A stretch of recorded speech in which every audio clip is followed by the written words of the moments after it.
Boa noite. Hoje nós vamos revisar as duas aulas passadas. Semana que vem nós entramos nos hormônios vegetal. Então hoje eu quero deixar bem claro toda a matéria sobre raízes e sobre o movimento da água e dos solutos nas plantas. Vamos começar relembrando por raízes. As principais funções, então, da raiz: fixação da planta ao solo, absorção da água e princípios minerais, condução das substâncias alimentares e reservas de alimentos. Essas são as quatro funções básicas da raiz, principalmente absorção e fixação. Vamos lembrar das plantas, as pteridófitas e as espermatófitas, para relembrar o surgimento da raiz. As espermatófitas. Vamos falar das pteridófitas primeiro, que são as sem sementes, para depois focar no que é para nós, do que a gente está falando. Então, as pteridófitas são as sem sementes, que não vão produzir nem sementes, nem flores, nem frutos. As raízes vão se desenvolver ainda nos primeiros estágios do crescimento do esporófito. O esporófito é a parte de reprodução. Então, você pega lá uma folha da samambaia. A samambaia é um exemplo de pteridófitas. Você pega uma folha da samambaia e coloca ela na terra. Ela vai ramificar ali, pelos esporófitos. As espermatófitas são as que possuem semente, com sementes. Então, toda planta que tem semente tem embrião. É do embrião que vai nascer a radícula. Radícula sempre vai ser o primeiro órgão a nascer do embrião, na germinação. É a primeira coisa que vai se desenvolver. Quando tem a radícula radícula vai crescendo, ela vai trilhando caminhos diferentes. É onde vai dar origem às monos e às dicotiledôneas. As monocotiledôneas lembra sempre um cotilédone. Então, as raízes vão brotar na base do caule. Um cotilédone, o milho. A raiz do milho é fasciculada. Fasciculada, brota na base do caule. Você não vai distinguir raiz primária de secundária, porque não tem como, é um feixe de raízes. As dicotiledôneas, mais de um cotilédone. Feijão, soja, amendoim, tudo tem mais de um cotilédone. E sempre a radícula vai se transformar numa raiz principal. Uma raiz principal, que é a pivotante. A pivotante tem uma raiz principal bem mais desenvolvida do que a raiz secundária. A raiz secundária é bem menos desenvolvida do que a principal. Então, monocotiledônea, fasciculada. Dicotiledônea, pivotante. Certo? A respeito das partes, da morfologia externa da planta. Então, sempre lembrar que tem a coifa, que é a parte de baixo da planta, que tem como função proteção contra o atrito e transpiração excessiva. Então, a coifa, aquela última partezinha, semana que vem eu prometo que eu trago o desenho para mostrar. Então, a coifa, proteção contra o atrito e transpiração excessiva. A zona lisa de crescimento promove o crescimento da raiz. É aquela parte que fica para cima da coifa. Eu expliquei aquela semana que não cresce, a raiz não cresce pela coifa e nem do caule para cima. A raiz cresce na zona lisa. Então, zona lisa, função, promove o crescimento da raiz. Os pelos absorventes, a função é para absorção. Então, dos pelos absorventes é totalmente absorção. Zona de ramificação, forma as radicelas ou as raízes secundárias. Então, é a zona de ramificação que vai formar as raízes secundárias. Quanto à origem das raízes, elas podem ser normais ou adventícias. As normais, elas vão se desenvolver a partir da radícula. E as adventícias são aquelas que elas não se desenvolvem pelas radículas, mas sim por partes principais aéreas, como caule, folha. Eu falo folha porque tem a flor calanchoe. A calanchoe tem as raízes adventícias na folha. Quanto ao habitat, então, elas podem ser aéreas, subterrâneas ou aquáticas. As aéreas têm vários exemplos. Então, eu vou falar os exemplos. Cinturas ou estranguladoras, que são parasitas, elas vão parasitar o hospedeiro. Grampiformes ou aderentes, que são as trepadoras, que as raízes adventícias vão trepar, segurar, como a trepadora no portão, no muro, que é a famosa era, ela que vai com as raízes grampiformes grudando no muro. As respiratórias ou pneumatóforos.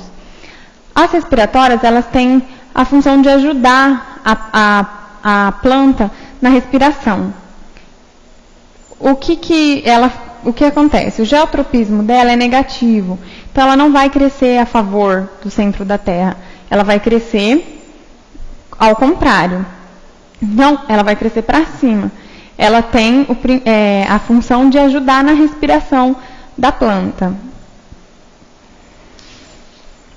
Sugadoras ou austórios, que também são adventícias e que vão parasitar. Elas vão penetrar no hospedeiro e parasitar.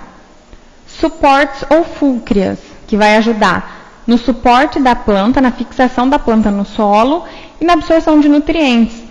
A raiz adventícia suporte é um exemplo da raiz do milho. O milho tem essa raiz adventícia suporte que vai ajudar tanto na sustentação da planta quanto na absorção de nutrientes.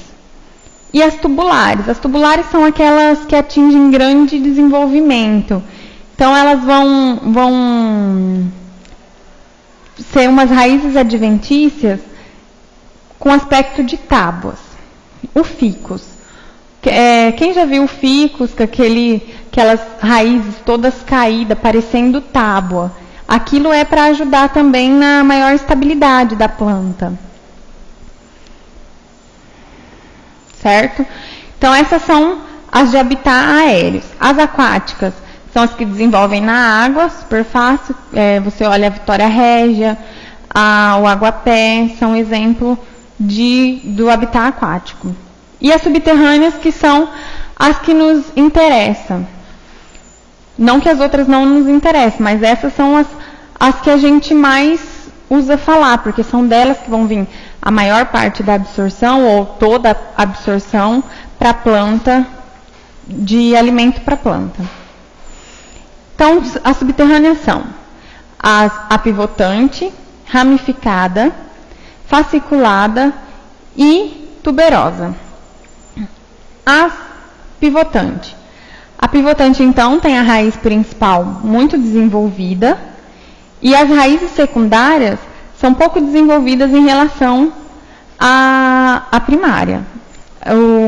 O exemplo das dicotiledôneas, como eu falei, as dicotiledôneas, então, a maioria, ou se não todas, são pivotantes. Todas não, porque a ramificada também tem dicotiledôneas. Então, a ramificada, a raiz logo vai se ramificar de primária para secundária, de secundária para terciária, e vai se ramificando, que chega a um ponto que você tem que observar muito bem para você poder distinguir qual é primária, qual é secundária, qual é terciária.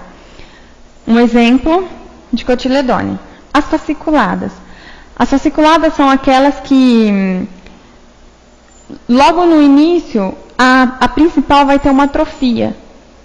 Então, ela vai se ramificar em feixes de raízes. Você não vai distinguir, nem por posição, nem por forma, se ela é primária, se ela é secundária, se ela é terciária. Então, vai ser um feixe de raiz apenas. Você não sabe ali se tem primária, secundária, terciária. E é superficial. Então, é mais monocotiledôneas, o milho, a cana, as gramíneas. Tudo é um exemplo de raiz fasciculada. E as tuberosas, que vão ter aquele acúmulo de reserva nutritiva. a mandioca, a batata doce, cenoura, tudo tem uma reserva nutritiva ali. Certo? Então, isso foi relembrando as raízes. Mais importante das raízes, então.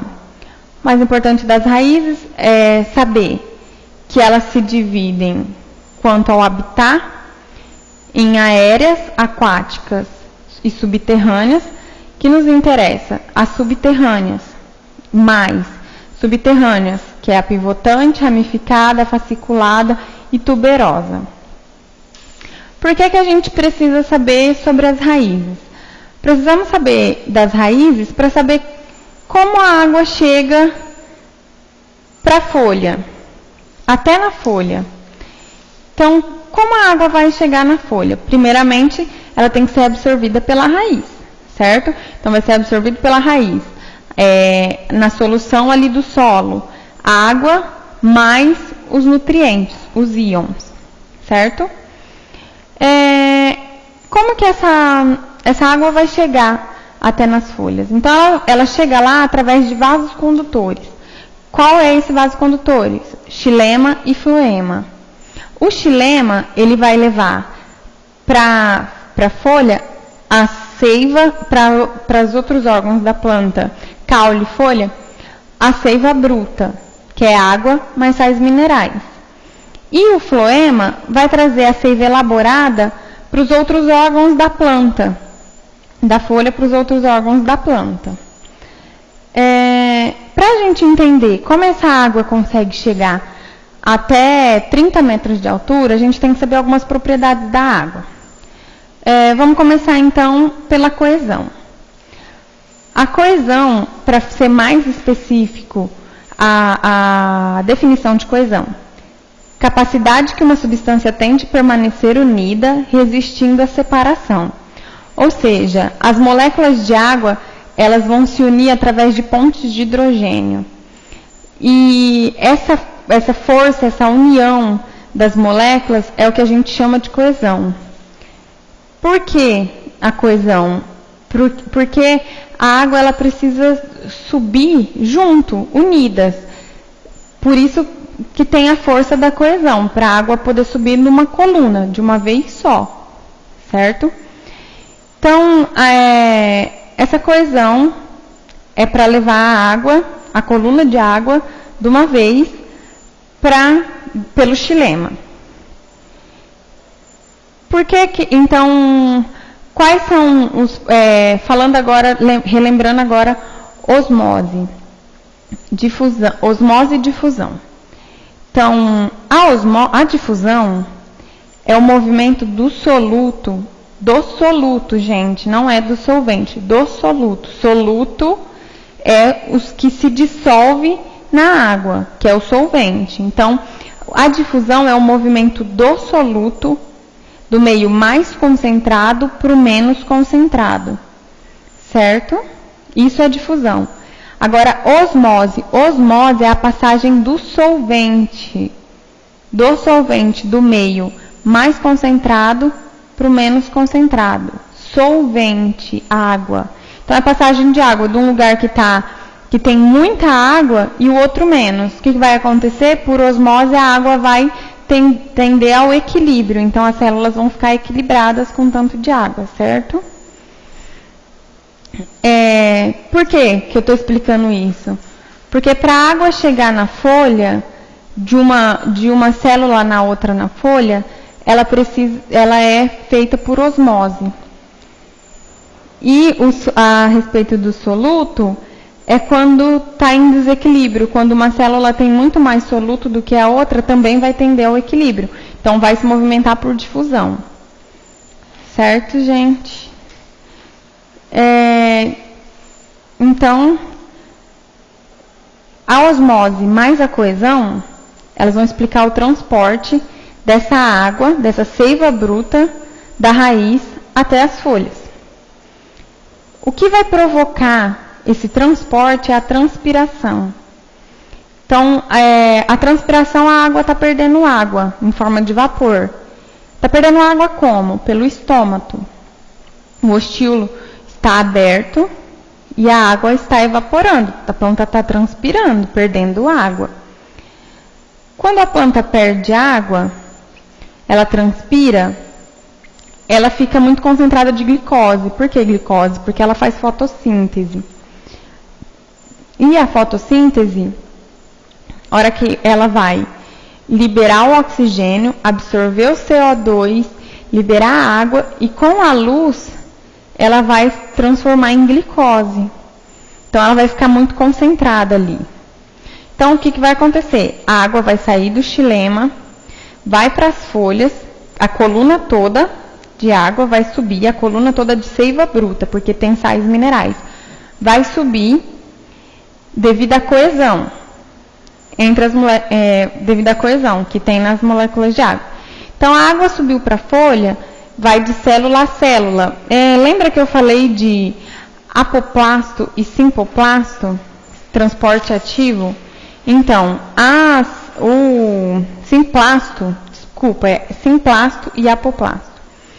A simplasto, o caminhamento da água é célula a célula, entre a célula, então vai ter o caminhamento entre a célula. O apoplasto é através das células, pelas paredes da célula, então ela não entra dentro da célula, ela vai caminhar entre as células, certo? Esse transporte é os de íons. Por que de íons? Porque ali tem os sais minerais quando vem da raiz. Mesmo na folha, porque está concentrado tanto de glicose ou que vem a seiva bruta da raiz, também vem para transformar em glicose, fotossíntese, fazer a fotossíntese, processo. Então a transpiração, a coesão e a osmose é o que explica essa água ser transportada a metros e metros de altura. Vou falar um pouquinho do estômato. O estômato, ele é formado pelas células guarda, que vai ficar em volta do ostilo, guardando o ostilo. O ostilo é onde vai passar todos os gases necessários para a fotossíntese e para a respiração da planta. Quando a planta respira mais, ela perde mais água, certo? Então, quando você rega a planta, que eu falei semana passada, você rega a planta a pino, no sol muito quente, o que pode acontecer? Pode acontecer dela estar com o ostilo fechado, com o estômago fechado. Para quê? Para evitar a perda de água. Então, toda essa água que você está regando, ela pode não absorver. Não absorver por quê? Porque ela está com o estômago fechado. Ela estando com o estômago fechado, ela não vai perder água. Então, ela não vai precisar de água. Certo? Quando ela estiver cheia de água, ela para por ali. Então, toda a água que tiver no solo, ficou no solo, vai evapotranspirar, vai perder por evaporação. Então, tem alguns fatores que determinam essa quantidade de água que entra e a abertura dos estômatos, certo? A luz é um e o controle pela água é outro. A luz, porque quando recebe luz, a planta vai fazer fotossíntese, vai produzir glicose e que vai fazer a concentração no estômago ficar maior do que a concentração nas células vizinhas. Então, o que vai acontecer? Vai acontecer a osmose. E por água, justamente pela questão da temperatura. Quando você está com a temperatura muito alta, a planta vai fechar o estômago para não perder água. Então, procurar fazer rega, irrigação, ou de manhã cedinho que está fresquinho, que a planta vai estar com o estômago aberto, então ela vai estar respirando, fazendo a fotossíntese, utilizando da água, mas não com sol muito quente, então não vai perder muita água. Ou à noite, que à noite ela vai estar com o estômago aí aberto. Vou falar um pouquinho da pressão radicular. O que é a pressão radicular? É uma força que impele a água e solutos nela dissolvidos e deve-se à constante entrada de água por osmose para as células. O que é isso? Quando a planta está muito saturada de água, muito cheia de água, os estômatos estão túrgidos, cheios de água, essa pressão vai acabar fazendo com que saia água por mecanismos. É o processo de gutação. Gutação é quando vocês olham na folha e ela está cheia de pinguim, às vezes acha que é orvalho, mas pode ser que é a gutação.